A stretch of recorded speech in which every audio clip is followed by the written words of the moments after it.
Sebagai seorang L&D profesional, kita sering mendapatkan curhat dari para peserta pelatihan tentang cara-cara menghadapi situasi dunia pekerjaan yang kompleks. Dan kita semua tahu bahwa when it comes to workplace, it's all about modifying your behavior. Dan jika seorang L&D profesional tidak memahami ilmu berikut yang akan saya jelaskan secara singkat, maka curhat-curhat itu beresiko akan dijawab dengan jawaban-jawaban yang menyesatkan. Saya Teddy Irawan dari MTI Talent Story. Ini adalah episode kedua dari Essential Skills for L&D Professional. Di video kali ini saya ingin menyampaikan bahwa seorang L&D Professional wajib memahami teori dari kecerdasan emosional atau yang sering disebut dengan EQ atau Emotional Intelligence, supaya ketika menjawab segala pertanyaan yang berhubungan dengan perilaku karyawan di tempat kerja, kita mampu memberikan insight yang tepat sasaran dan tepat guna. Mari kita mulai dengan memahami apa arti kecerdasan emosional yang sebenarnya. Menurut karya inovatif Daniel Goleman dalam Emotional Intelligence, kecerdasan emosional adalah kapasitas untuk menyadari, mengendalikan, dan mengekspresikan emosi-emosi, juga melakukan navigasi terhadap hubungan interpersonal menggunakan judgement yang baik dan empati.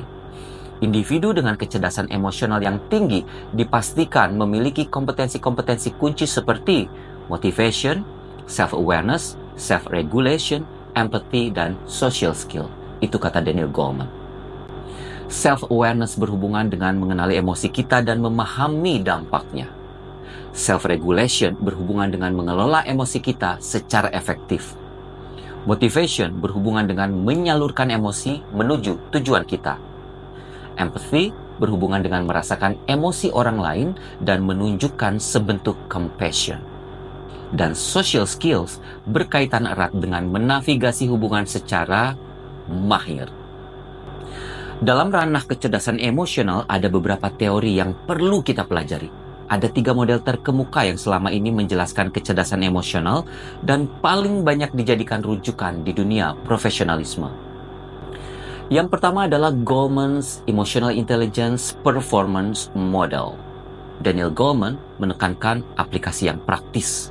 Ia memecah kecerdasan emosional menjadi 4 cabang, yaitu mengidentifikasi emosi secara non-verbal, menggunakan emosi untuk memandu cara berpikir, memahami pesan dari emosi-emosi, dan mengatur emosi kita sendiri untuk keuntungan pribadi dan keuntungan kolektif.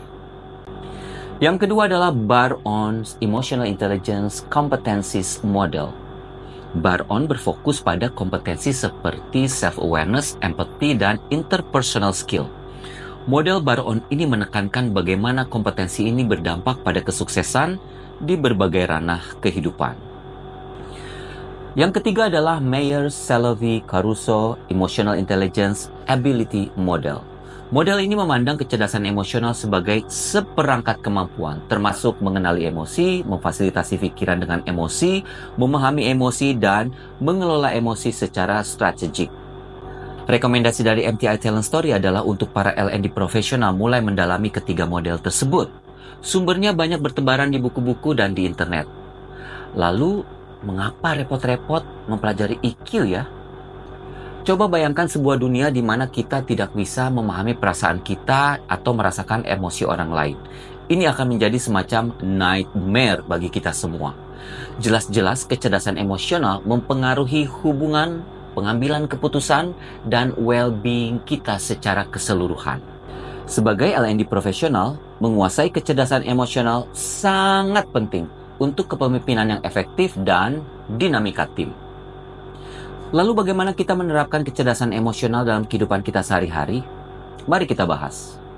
Yang pertama, ada yang disebut dengan self-awareness exercise. Misalnya membuat jurnal, mempraktikkan mindfulness, dan memberikan perhatian pada feedback, baik pada saat memberikan ataupun saat menerimanya. Yang kedua, ada yang disebut dengan empathy building practices. Misalnya, mendengarkan secara aktif, mengambil perspektif yang berbeda-beda, dan tentunya compassion. Dan yang ketiga atau yang terakhir adalah ada yang disebut dengan emotion regulation techniques. Misalnya, latihan pernafasan, melakukan reframing, atau stress management. Begitulah Yang harus diingat adalah bahwa kecerdasan emosional bukanlah hanya sebentuk kata kunci, tetapi ia juga bisa menjadi semacam game changer. Saat teman-teman menjalani hari, perhatikan emosi, latih empati, dan keep learning. Jadilah seorang L&D profesional yang bukan hanya cerdas secara IQ, tapi juga cerdas secara emosional.